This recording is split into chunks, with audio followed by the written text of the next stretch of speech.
Welcome. Welcome to Google I/O.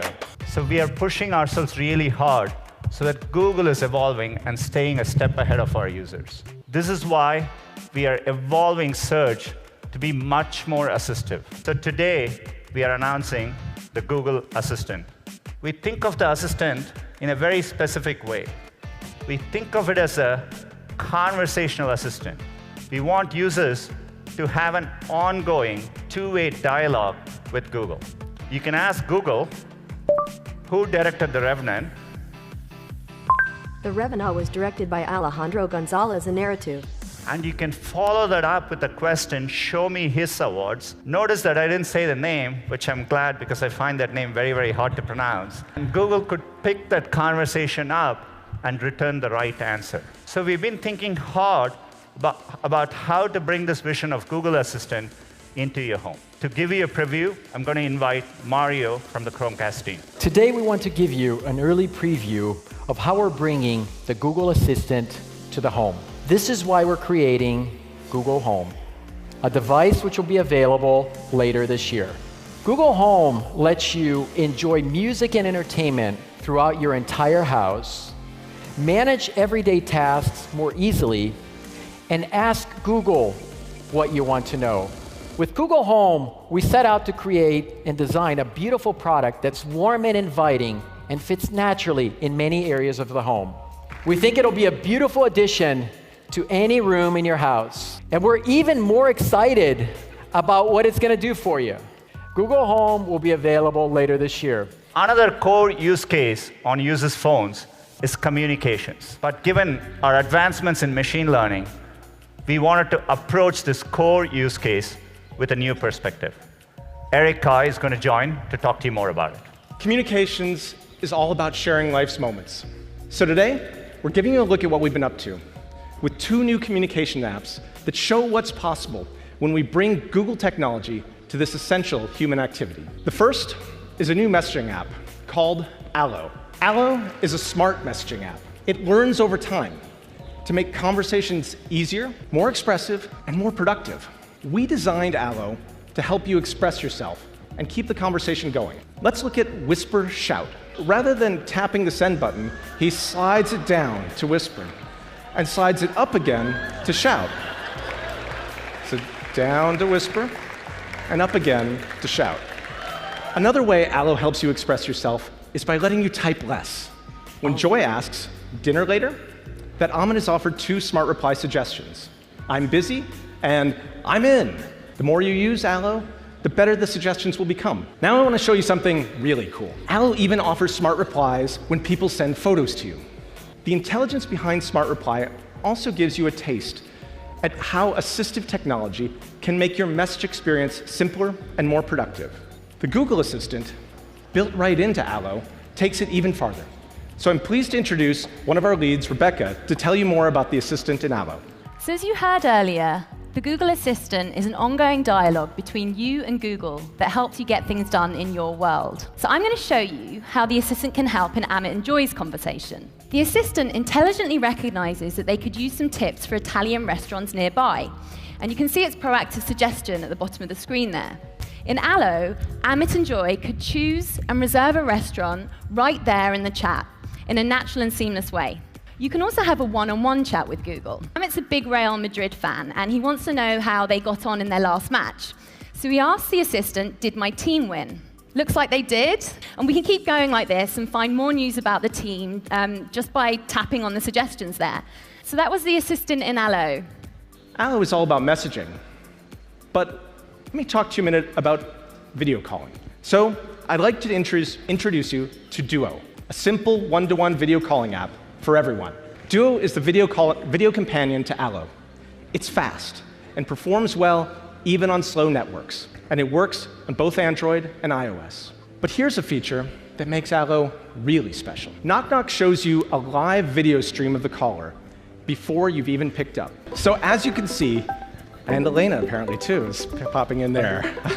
I haven't even picked up yet, but Ava's right there, smiling and making funny faces. I can tell she's really eager to talk, so let's answer it. Hi, Dad. Hi, Ava. Hi, Elena.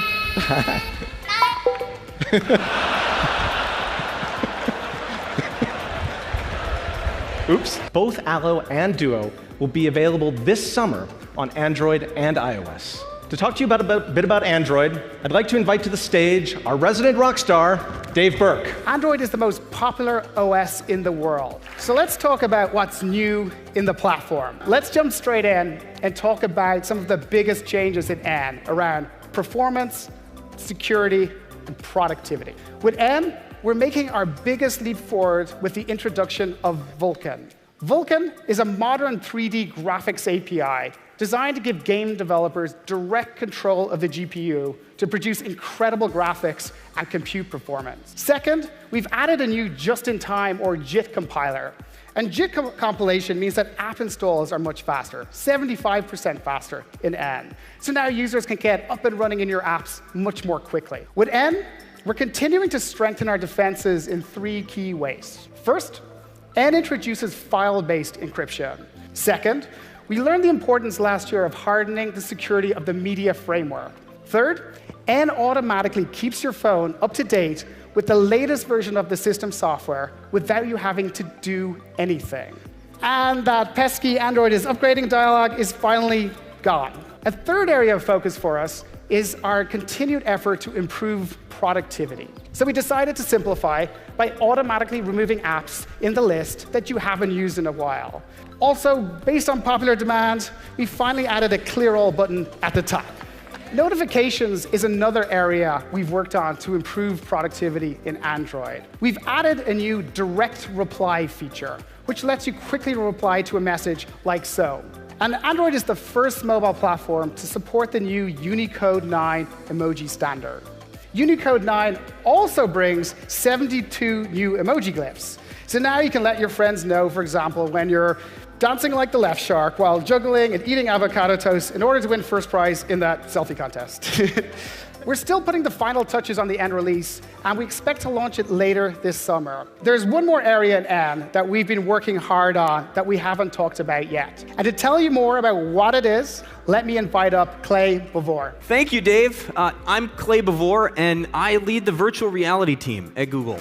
And yeah, just to get right to it, virtual reality is coming to Android N.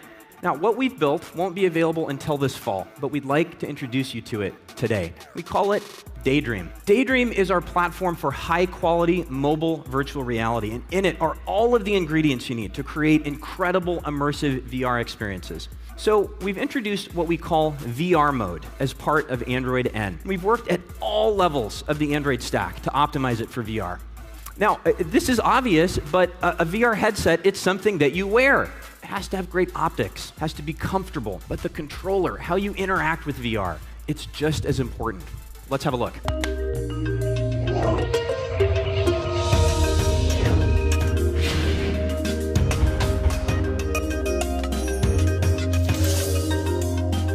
That's it for VR and Android. To tell you about wearables in Android, I'd like to turn it over to David Singleton. And today, I'm sharing a preview of our biggest platform update yet, Android Wear 2.0. We know that the most important role of your watch is helping you stay connected to what matters. And that's why we're evolving the platform to build even better experiences for the watch face, messaging, and fitness. With Android Wear 2.0, apps can be standalone.